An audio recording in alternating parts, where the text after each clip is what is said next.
오늘 성경 말씀도 이 만남의 절정에 도달하는 내용이잖아요. 본문을 원래도 이 본문은 잘 못 넘어가는 본문인데 이번에 설교 말씀을 본문을 읽으면서도 몇 번을 눈물을 훔쳤고요. 이번에는 오늘은 그러지 않으리라고 참 미리 절제하고 했는데 왜 이 구절을 못 넘어가는지 저만 그런 거 아니죠. 여러분들도 그랬겠죠. 눈물 나는 이 장면입니다. 그래서 요셉이 그 정을 억제하지 못하고 이 한 단어에서 저는 정이 억제가 안 되고 울컥하고 먹먹했습니다. 요셉은 온 나라를 통제할 수 있는 힘이 있었고 자기 밑에 수하들을 물릴 수 있는 그 통제력이 있었지만 그 속에 올라오는 형제들을 향한 정, 아버지를 향한 정, 그 그리움을 억제할 수가 없었던 거죠. 이런 만남 이야기가 왜 하필 이 설 명절을 띄고 나왔는지 딱 지금 우리 정서와도 비슷하지 않는가 싶습니다. 그죠? 요셉 개인으로는 지난 22년간에 걸렸던 많은 수없이 많은 질고와 역경을 딛고 이제 형들 앞에 자기를 나타내는 장면이 45장입니다. 성경으로는 창세기 37장부터 45장까지 길게 기록되어 있습니다. 이거를 읽는 저나 여러분들과 같은 독자들은 37장에서 시작된 요셉의 꿈이 어떻게 이루어질까를 손에 땀을 쥐면서 또 숨을 죽여가면서 살펴본 내용, 긴 드라마죠. 그리고 오늘 저녁에 철의 황후 마지막 편이 방영됩니다. 마지막 장면이니까 또 마지막이죠. 이렇게 연관성을 짓는 게 목사의 못된 버릇이라고도 할 수 있겠죠. 창세기 우리가 살펴본 대로요, 시간의 흐름이 빠릅니다. 한 장에 1000년이 지나기도 하고 몇백 년이 지나기도 하는데 37장부터 45장까지 굉장히 느리게 요셉이라고 하는 한 인물에게 집중하고 있죠. 그렇게 시간이 느려지는 신학적인 장치는 요셉을 부각시키는 것이 아니라 그 사람 이야기가 아니라 사람을 쓰시는 하나님에 대한 이야기다라고 말씀을 드렸습니다. 하나님께서 사람을 어떻게 변화시키고 성숙시켜 나가는지 하나님의 창조적 손길을 볼 수 있는 장면이죠. 이 45장 1절 요셉이 시종하는 자들 앞에서 그 정을 억제하지 못하고 소리를 질러 모든 사람을 물러가라 하고 형들에게 자기를 알렸습니다. 이 앞에 두 번이나 요셉은 형들에게 자기를 알릴 기회가 있었습니다. 두 번이나 방으로 물러가서 울었습니다. 가까스로 숨길 수가 있었습니다. 42장과 43장에 나와 있습니다. 그러나 지금은 이제 이 감정에 북받쳐 오르는 것을 숨길 수가 없어요. 감출 수가 없어요. 그리고 다 물리고 난 다음에 울면서 형제들에게 말합니다. 그 울음의 소리가 너무 커서 바로 궁에 있는 모든 사람이 들릴 만큼 들었고요. 그리고 나는 요셉이라 라고 얘기합니다. 나는 요셉이라. 3절에 그 형들에게 이르되 나는 요셉이라 라고 하는 이 말에 형들의 반응은 어떻습니까? 형들이 놀랍니다. 그렇죠? 형들이 놀라서 대답하지 못했다. 놀랐다라는 바할이라는 말은요, 보통 성경에 어떤 용례로 쓰느냐 하면 전쟁이 눈앞에 있을 때, 적군이 눈앞에 있을 때 두려워하는 사람들의 이 심리적 표현을 바할이라고 얘기합니다. 그러니까 내가 요셉입니다 라고 얘기했을 때 요셉은 감정에 북받쳐서 형님 저는 요셉입니다 라고 얘기했지만 그 말을 듣는 형제들은요, 아이고 요셉아 네가 요셉이었냐라고 느낄 만한 그런 놀라움이었을까요? 와 죽었다 뭐 이런 느낌이잖아요. 서로 감정이 달라요. 느끼는 느낌이 다른 거죠. 그러니까 이 형제들은 22년 동안 잃어버렸던 동생에 대한 그리움이 있다거나 아버지 야곱이 슬퍼하면서 보냈던 그런 시간을 보낸 게 아니라 자기들이 팔아버렸던 요셉, 자기들이 구덩이에 빠뜨렸던 요셉, 이젠 기억 속에서 지워버리고 싶은 그 요셉이 눈앞에 나와서 나는 요셉입니다 라고 말하니까 정말 놀란 거예요. 두려운 거예요. 뭡니까? 자신들의 죄가 드러나는 순간이죠. 요셉도 드러났지만 자신들의 과거도 드러나는 순간인 겁니다. 그런데 특징적으로 나는 요셉이라고 하는 요 단어, 아니 요셉, 히브리 말로 아니 요세프라는 이 말은요, 하나님이 자기를 드러낼 때 쓰는 표준 양식입니다. 나는 여호와니라, 나는 너의 하나님 여호와니라, 아니 아도나이, 아니 엘로힘, 아니란 말이 아니라 히브리 말로 나는 무엇이다라는 아니란 말이거든요. 그러니까 나는 요셉이다라는 말은 상당히 의도 있는 하나님의 자기 드러냄과 같은 요셉의 자기 계시에 해당하는 거죠. 내가 요셉입니다라고 말했을 때 우리가 하나님의 자기 계시를 받으면 경건한 사람들은 기다리고 기다렸던 하나님을 만나는 거지만 죄 가운데 있는 사람들은 어떻습니까? 회개를 요청하는 이 하나님의 계시인 것이죠. 요셉이 나는 요셉입니다라고 자기를 드러냈을 때 우리 읽는 독자들에게는 감동과 감격과 은혜가 되지만요, 요셉의 형제들에게는요 두려움과 놀라움으로 작용하게 되는 겁니다. 그리고 4절에 뭐라고 얘기합니까? 형들이 당신들이 애굽의 판자 요셉입니다 라고 얘기하는 거죠. 요셉의 자기 드러내면은 형들의 잘못도 함께 드러나는 순간이죠. 여러분 22년이면요 공소시효도 지났고요 22년쯤 지났으면 옛날의 일을 잊을 법도 한데 그걸 끄집어내면 굉장히 어렵죠. 자, 22년 전에 여러분들은 무슨 일이 있었는지 생각해 보십시다. 뭔가 심각한 잘못을 한 게 혹시 떠오릅니까? 저는 있을 것도 같아요. 그 누군가가 나타나서 너 그랬지 그러면 에이 그게 언제적 일인데 라고 말할 수 있겠습니까? 최근에 스포츠계에 있는 왕따 따돌림 때문에 유명한 쌍둥이 스포츠 선수가 초등학교 때 왕따 시킨 일이 폭로되면서 그게 꽤 오래된 일이잖아요. 그걸 사과를 해야만 하는 상황이 된 거죠. 그래서도 안 되고요. 요셉의 자기 드러냄을 요셉의 관점에서 보면요 감격적이고 성공적인 이야기이지만 형제들에게는요 복수의 시작이고 원수갚음의 시작이 될 수도 있는 겁니다. 그래서 본문을 대할 때 꿈을 이룬 요셉이라든가 요셉의 성공담으로 보면 누군가에게는 실패, 누군가에게는 복수, 누군가에게는 원수갚음이 될 수 있다라는 겁니다. 그래서 저는 이 요셉의 자기 드러냄, 이 드러냄이 주는 이 영적인 의미를 함께 살펴보려고 하는 겁니다. 우리가 이 본문에서 얻을 수 있는 첫 번째 기도 제목은요 요셉이 나는 요셉이다 라고 말하는 것은 요셉을 드러내는 것 같지만 자세히 보면요 자신이 아니라 자신의 하나님을 드러내는 것으로 우리가 은혜를 누리시기를 바랍니다.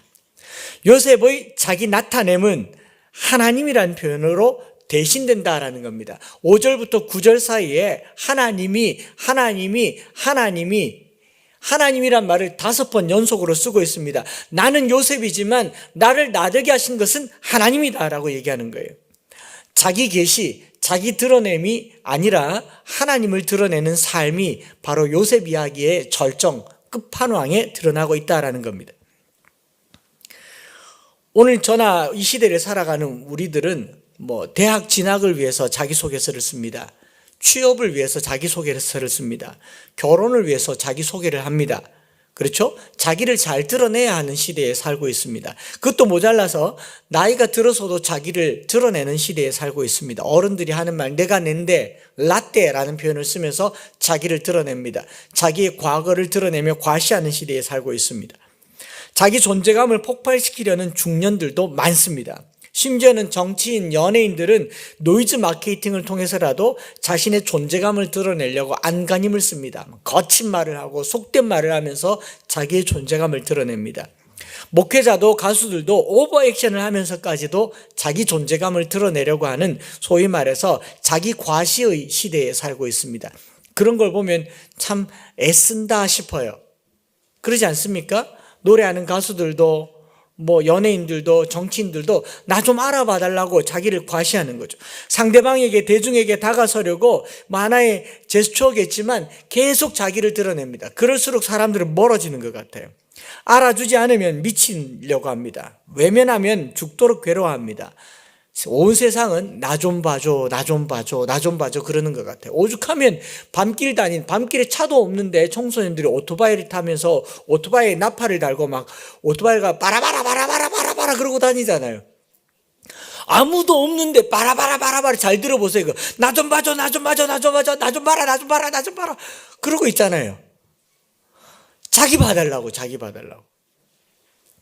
그런데 요셉이 내가 요셉입니다라고 말할 때는요, 형들이 팔았던 내가 요셉입니다라고 말할 때는 내가 총리입니다, 내가 애굽을 다 다스립니다, 나 좀 봐줘라고 하는 자기 과시가 아니라 하나님 과시로 발전하고 있다는 것을 발견하기를 바랍니다. 나는 요셉이라는 한마디로 끝나지 않습니다.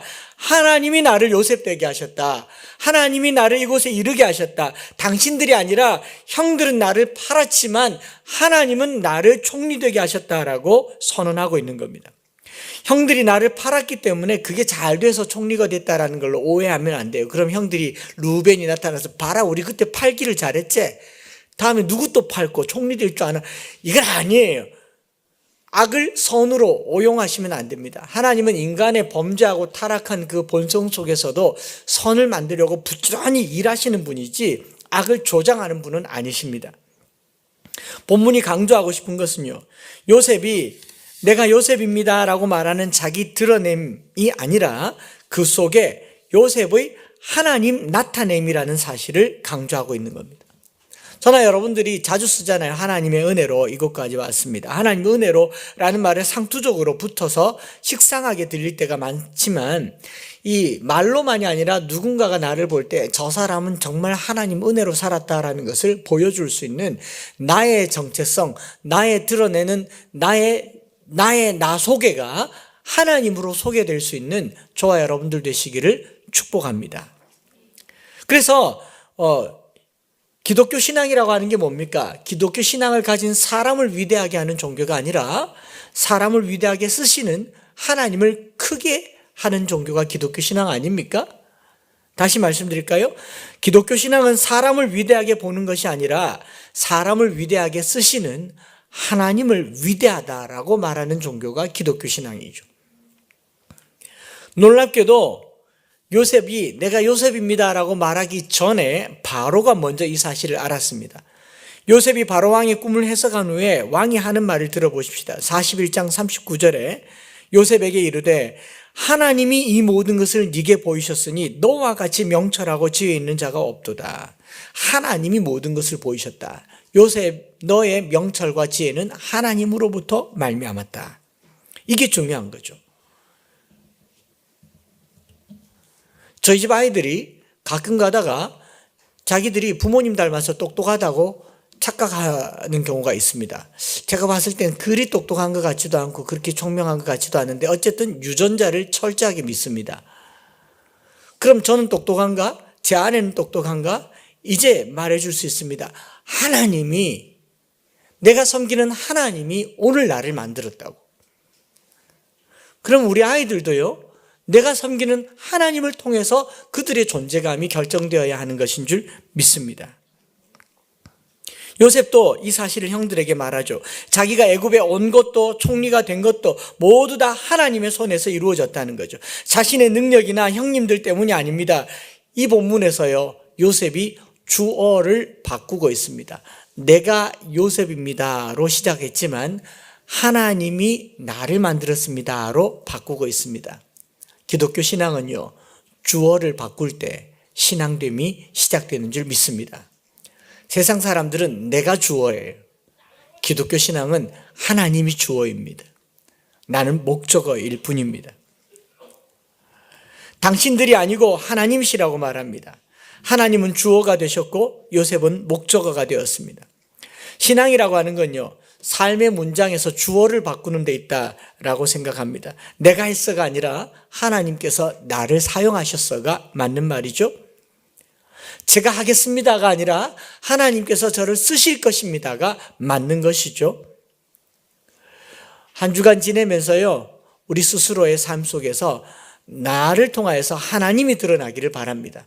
나라고 하는 인간, 우리라고 하는 이 공동체가 하나님을 드러내는 그 공통의 목적에 부합된 삶을 사시기를 축복합니다. 두 번째로 요셉의 자기 드러냄은요, 하나님의 목적을 드러내는데 발전되어지고 있습니다. 내가 나다라는 나의 드러냄이 아니라 하나님을 드러내고 있죠. 두 번째로는요, 하나님이 나를 쓰신 목적을, 관점을 바꾸는 데 있습니다. 요셉의 자기 드러냄은 자기의 신분, 성공을 드러내는 것으로 끝내지 않습니다. 만약에 요셉이 성공했다라는 것을 과시했다면, 와, 요셉 잘 됐네. 그때 요셉을 팔지 말고 내가 팔려갈 걸. 그랬지 않겠습니까? 우리가 대부분 남의 성공을 보면서 부러워할 때 껄껄껄 하는 이유가 뭐예요? 나도 저 사람처럼 될 수 있는데 기회를 놓쳤다라는 그런 생각들을 하지 않습니까? 성공에 포커스를 맞추면요, 항상 바라보는 사람은 시기하고 질투하고 후회하게 되어 있습니다. 성공하는 사람은 어깨에 힘이 올라가게 되어 있습니다.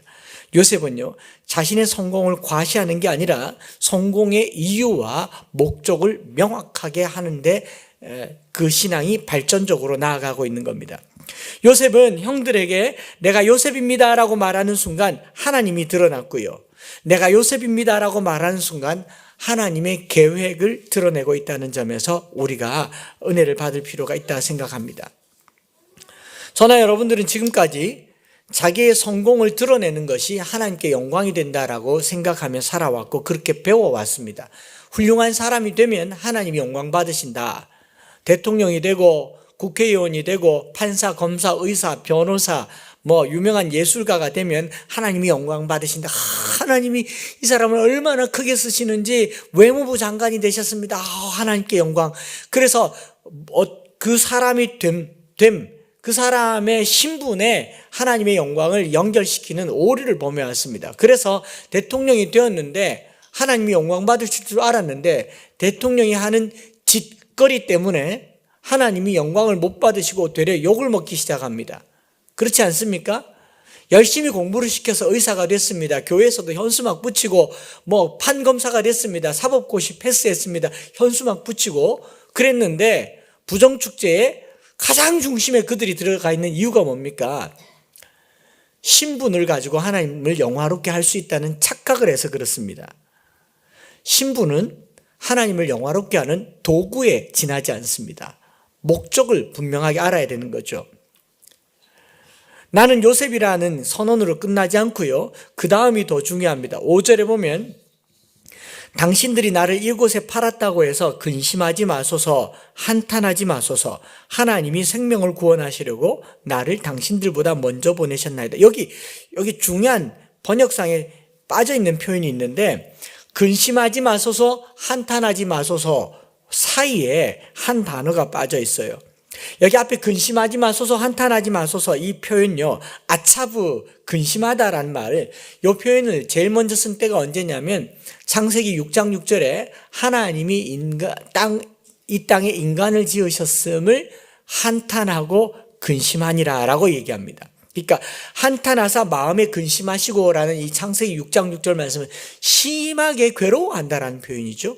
그런가 하면 창세기 34장 7절에 그들의 누이 디나가 강간당했을 때 형제들이 뭐 했냐면 근심하고 한탄했다. 이 두 단어가 세트로 나와요. 그 말은 굉장히 괴롭다는 거죠. 분노하고 괴롭고 슬픈 상태를 말하는데 당신들이 나를 이곳에 팔았다는 이 사실은 굉장히 근심하고 굉장히 한탄하고 굉장히 괴로워해야 될 사실이지만 그러나 하나님이 생명을 구원하시려고 당신들보다 나를 먼저 보내셨나이다.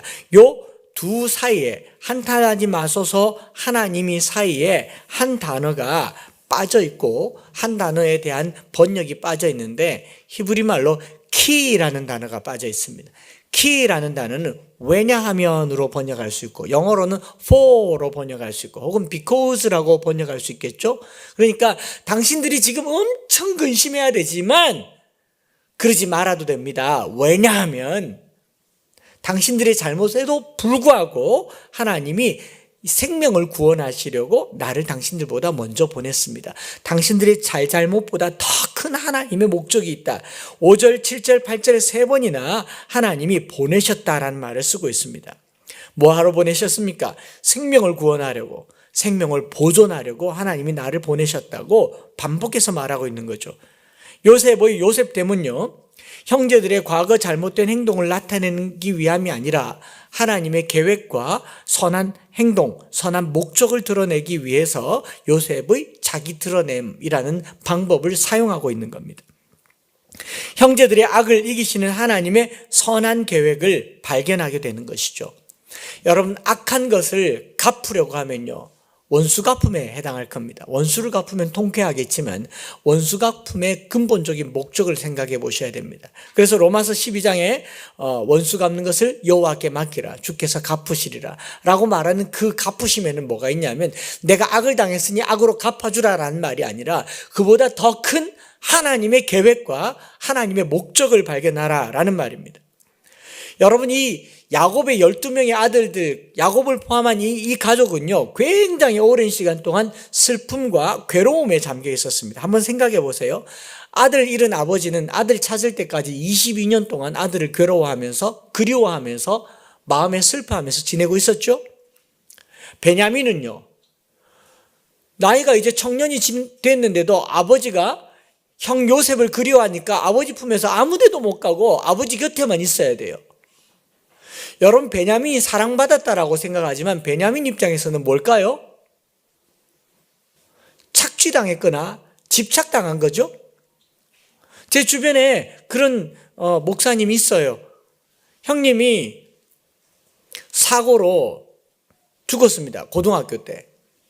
그 아들을 잃은 어머니 아버지가 원래 그 첫째 아들을 목회자로 만들려고 그렇게 기도를 했는데 그 아들이 사고로 죽었고 그 사고 보상금으로 아파트를 얻어서 겨우 전전긍긍하면서 그냥 최저 생계를 유지하면서 살고 있는데, 둘째 동생의 입장에서 내가 형의 뜻을 받아서 목회자가 되기로 마음을 먹었지만 부모님은 그렇게 하고 싶지 않은 거예요.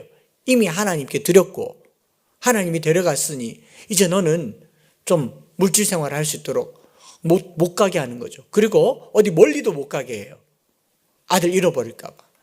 그 아들은 자기 꿈과 자기 뜻을 마음껏 펼치지를 못하는 겁니다. 어머님 아버님 때문에. 형 잃은 어머님 아버님 때문에. 베냐민은 22년 동안을 아버지 그늘 아래서 형의 자리를 대신해야 되는, 소위 말하는 남의 삶을 살아야 되니까 이 또한 행복한 삶은 아니죠. 10명의 형제들은요, 22년 동안 요셉을 팔아버렸지만 그가 살았는지 죽었는지 뭐가 됐는지 아무것도 알지 못한 채 차라리 죽어 없어졌으면 잊어지기라도 할 텐데 전혀 미지수인 채로 22년을 살았습니다. 모든 가족에게는요, 풀리지 않은 삶의 숙제가 있어요. 또 팔려간 요셉은 어땠습니까? 지난 22년의 삶을 잘 알지 않습니까? 이 모든 것이 그저 요셉이 총리됐다고 한꺼번에 풀리지는 않습니다. 한 인생의 성공만으로 이 가족의 모든 숙제가 풀리지 않습니다. 그런데 이 단 한마디 때문에 모든 관계가 풀리는 거예요. 무슨 말? 하나님이 당신들의 생명을 보존하려고, 하나님이 우리 가족을 구원하려고 당신들보다 먼저 나를 이곳에 보내셨나이다. 이것은 창세기 50장에도 나오는 거예요. 여러분, 인생의 목적을 알면요, 과거를 풀 수가 있습니다. 상처를 엮이고 얽힌 상처를 풀 수가 있어요. 아, 하나님이 뜻이 있어서 그렇게 하신 거구나. 이걸 풀어야 관계가 풀리는 겁니다. 두 단어를 기억하십시다. 왜냐하면 하나님이. 한번 따라해 볼까요? 왜냐하면 하나님이. 요 두 단어를 문장의 앞에 한번 넣어 보세요. 왜냐하면 하나님이 이렇게 하시려고 뜻이 있어서. 우리 어른들이 늘 하는 말이잖아요. 뜻이 있겠지, 계획이 있겠지. 그냥 하는 말이 아니에요. 요셉의 이야기를 읽으면서요, 이걸 롱에이커라고 하는 구약학자는 요셉의 거시구조라고 얘기합니다. 마크로 스트럭처라고 얘기합니다. 거시구조, 큰 안목이라는 거죠. 요즘 시대 표현으로 얘기하면 빅픽처인 겁니다. 우리 인생을 향한 하나님의 빅픽처를 가지시기를 축복합니다. 저는 대구를 향한 빅픽처를 가지고 있습니다. 그거 가지셔야죠. 그래야 내가 이곳에서 이렇게 목회하고 이렇게 사는 게 하나도 두렵지도 염려가 되지도 않는다라는 거예요. 하나님의 적극적인 개입과 계획을 거시구조 속에서 해석하는 인생관이 필요한 거죠. 여기에는 인간의 악도 하나님의 계획 속에 있다는 표현이 아닙니다. 하나님이 인간의 악을 선용한다라는 말이 아니에요. 인간은 악할지라도 하나님은 그 속에서 부지런히 자신의 계획을 이끌어 가신다라는 겁니다. 우리가 흔히 생각하기를 인생들이 악하니까 악한 대로 던져놓고 갈 때까지 간 다음에 너무너무 괴로워지면 부르짖을 때 하나님께서 에헴 하고 한번 나타나셔서 돌봐주시는 그런 영웅놀이 하시는 분이 아니에요. 여러분, 마블 히어로에 나오는 모든 히어로물의 특징은 뭡니까? 위기의 끝판왕 때에 영웅을 기다리면 영웅이 하나님처럼 짜자잔 나타나잖아요. 그러지 않습니까? 우리 하나님은 그런 분이 아니세요. 그런 위기의 상황 이미 이전부터 하나님은 계속 그 속에서 부지런히 일하세요. 악한 자를 때로는 돌이키기도 하시고 때로는 악한 자를 더 악하게도 하시고 그런 모든 악들을 통해서라도 선을 이루시는 미시적인 세상 속에서 거시적으로 일하시는 분이 우리 하나님이신 줄 믿습니다. 제가 어젯밤에 묵상하면서요, 우리 하나님은 제가 하나님을 닮은 거겠죠? 제가 하나님을 닮은 거겠죠? 저희 하나님도 ADHD가 아닌가 생각을 해봤습니다. 억식이 바빠요. 가만히 있지를 않아요. 그냥 던져놓고 너희들끼리 알아서 해봐라. 뭐 죽을 때까지 해봐라. 부르짖으면 한번 봐줄까? 이게 아니라 무척 바빠요. 여기도 한번 갔다가 저기도 한번 쉬지를 않으세요. 성경은 뭐라고 하십니까? 졸지도 않고 주무시지도 않는다. 여러분, 과잉행동 주의력 결핍이란 말은 너무 움직여서 주의력이 없잖아요. 우리 하나님은 과잉행동 주의력 집중입니다. 많이 움직이시고요, 집중해서 움직이시고요, 많이 일하시는 분이 하나님. 2021년도에 우리 하나님 많이 움직여 주시기를 축복합니다. 이 요셉의 자기 드러냄을 통해서요, 하나님이 지금도 일하고 계시다는 것을 알게 된 거죠. 그 22년 동안 야곱은 하나님이 없다 생각했습니다. 아들 잡아갔으니까. 그 22년 동안 베냐민은 하나님 없다고 생각했습니다. 우리 형님, 죽은 형님 때문에 내가 내 꿈도 못 펼치고 아버지 그늘 아래서 맨날 늙은 아버지 수족만 들고 있어야 됩니다. 여러분, 막내 아들 끼고 있으면 그 막내 아들이 늙은 아버지 좋아할 것 같아요? 초등학교에 못 오게 하더라고요. 엄마 오지 마라. 너네 엄마보다 나이 더 많이 들었더라. 그날이 옵니다. 늙은 아버지 모시고 사는 베냐민이 무슨 행복이 있겠어요? 동생들 팔아넘기고 22년을 살았는데 무슨 행복이 있겠어요?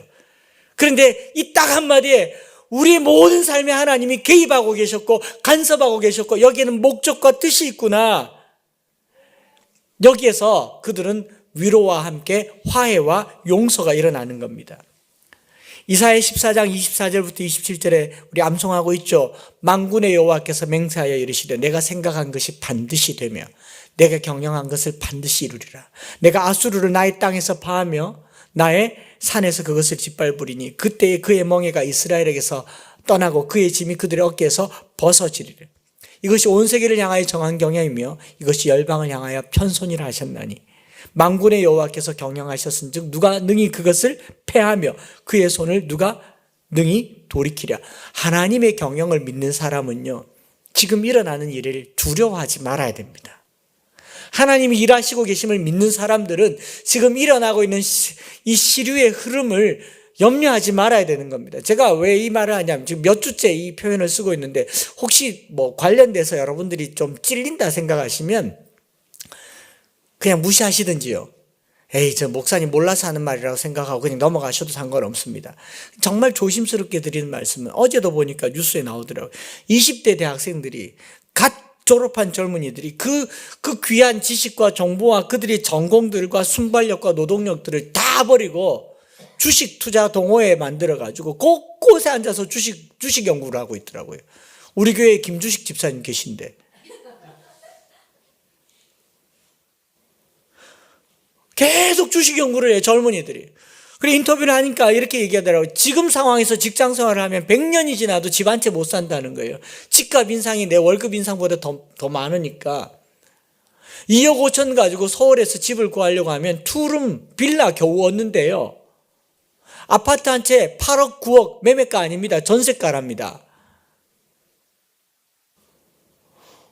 그러니 우리가 일해서 돈을 못 버니까 주식을 투자해서 돈을 벌 수밖에 없다. 이게 주식이 돈벌이 수단이 됐어요. 주식은 밥이죠. 어떻게 주식이 돈벌이 수단이 됩니까? 서울 버리면 되지 말입니다. 그랬더니 서울에 일자리가 다 서울에 있대요. 경기가 다 서울에 집중돼 있대요. 여러분, 서울 떠나면 일자리가 없다고요? 하나님의 경영을 보세요. 아수르를 짓밟겠다고 하십니다. 내가 경영하는 것은 세상의 경영과 다르다고 얘기합니다. 저는 그런 꿈을 꿔봐요. 여러분, 인재가 기업 따라가는 게 아니라 기업이 인재 따라 몰리는 그런 일이 있기를 축복합니다. 대구에 좋은 사람 많아서 본사가 대구에 세워지는 일들이 있기를 바랍니다. 주식으로 돈 벌었다고요? 저는 그랬으면 좋겠어요. 주식으로 번 돈은 헌금으로도 받지 마라. 부정한 돈이라고. 여기에 대해서 명확한 가치관을 갖지 않으면요, 여러분 일을 해야 되는데 누가 일하냐고요? 기계가 일합니까? 누가 생산해요? 저는 성경의 경영이 있는 줄 믿습니다. 하나님의 경영을 믿으십시다. 하나님을 의지하시기 바랍니다. 시편 34편 8절부터 10절, 너희는 여호와의 선하심을 맛보아 알지어다. 그에게 피하는 자는 복이 있도다. 너희 성도들아 여호와를 경외하라. 그를 경외하는 자에게는 부족함이 없도다. 젊은 사자는 궁핍하여 줄일지라도 여호와를 찾는 자는 모든 좋은 것에 부족함이 없으리로다.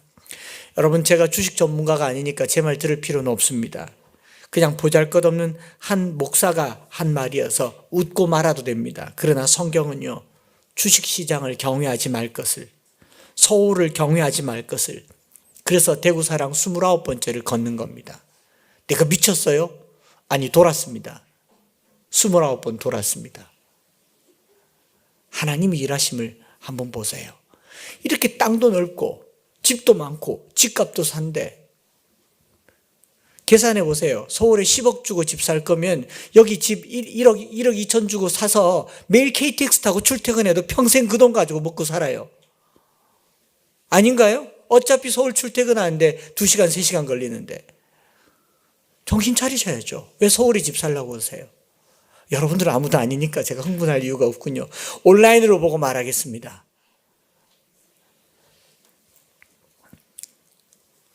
하나님이 일하시는 세상을 꿈꿉시다. 개미 주주들이 아니라. 요셉은 하나님의 선하신 계획에 눈을 떴어요. 자기 성공이 아닙니다.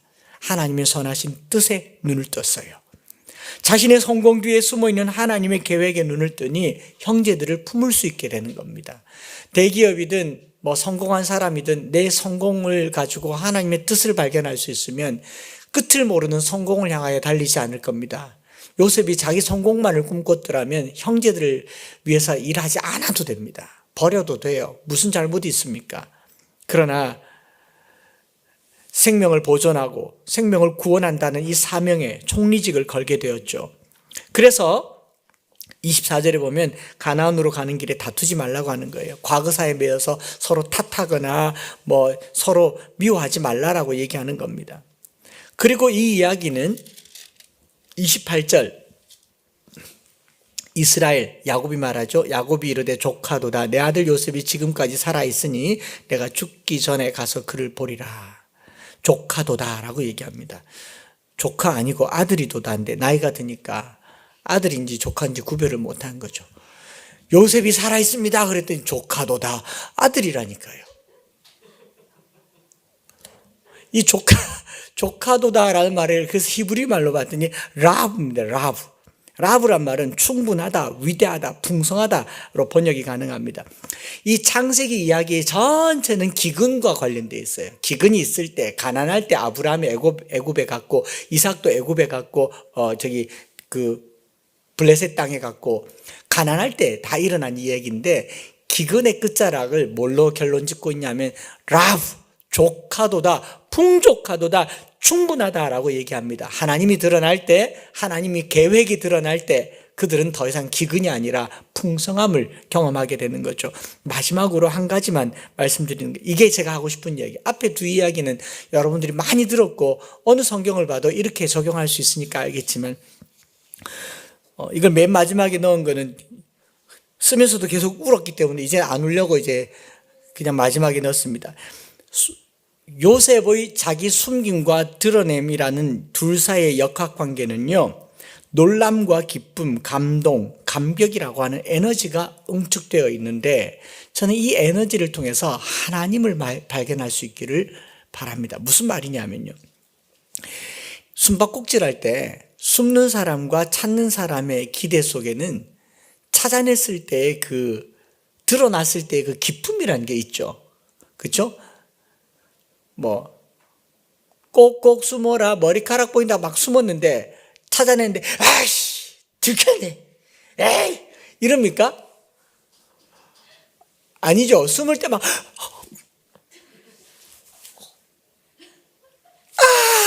뭐 이러잖아요.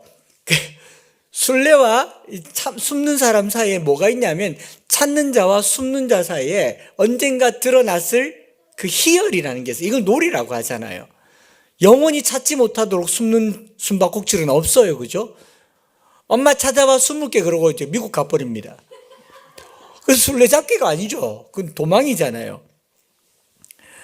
여기에 보면은 숨어 있는 동안 숨기는 내도록 초조하게 숨어 있지만 그 속에는 드러냈을 때의 기쁨과 희열이 있습니다. 그리고 마침내 짜잔 했을 때 모두에게 감격이라는 게 있어요. 그래서 이 본문을 읽으면 우리가 눈물과 이 기쁨이 있는 거죠. 요셉도 2번이나 자신을 드러낼 기회가 있었지만 숨고 숨기는 동안에 그 드러남의 순간을 기다렸죠. 응축시킨 겁니다. 농축시킨 거예요. 때를 기다리고 있었던 거죠. 저는 이 본문을 읽을 때마다 매번 읽을 때마다 초등학교 6학년 때 어머님 돌아가시고 누님 형님 다 뿔뿔이 아버지 다 뿔뿔이 흩어져서 살았던 그 지난 세월이 다시 만날 때 장면을 여기에다가 오버랩 시켰던 적이 많습니다.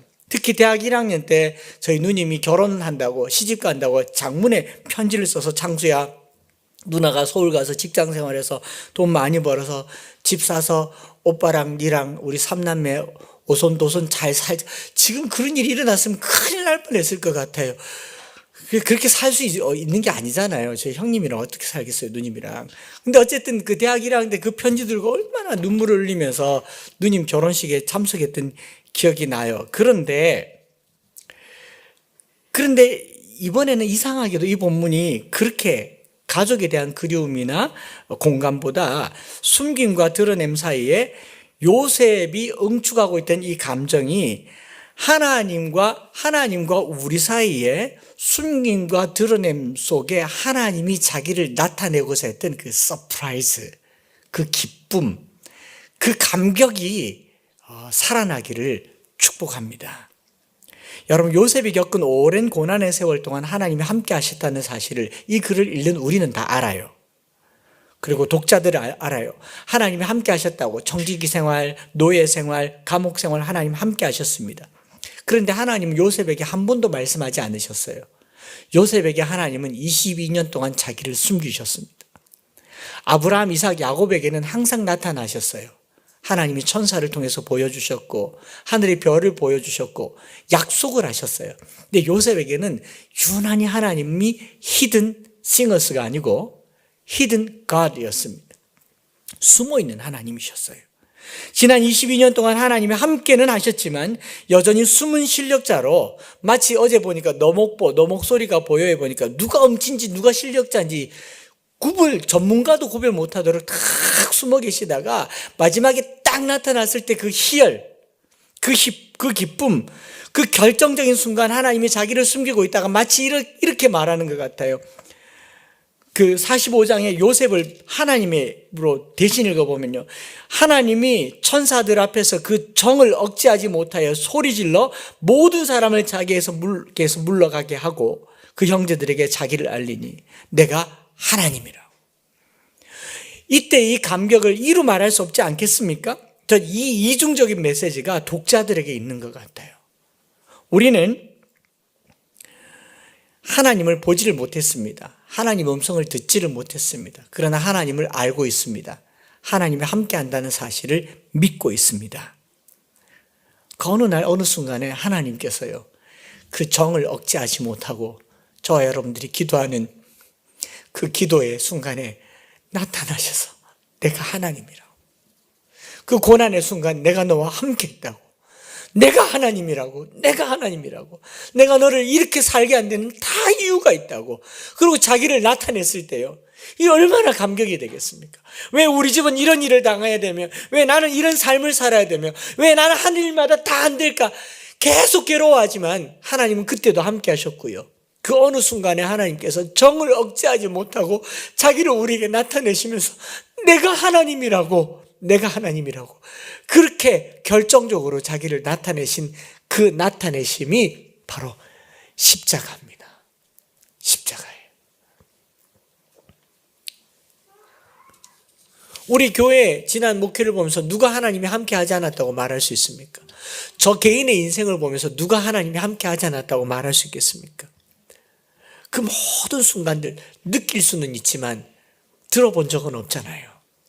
어느 날 하나님이 기도하는 중에 그 청을 억제하지 못하고 나타나셔서 등을 이렇게 쓰다듬으면, 이건 때리는 거고, 쓰다듬으시면서 내가 하나님이라고, 내가 너와 함께 했다고.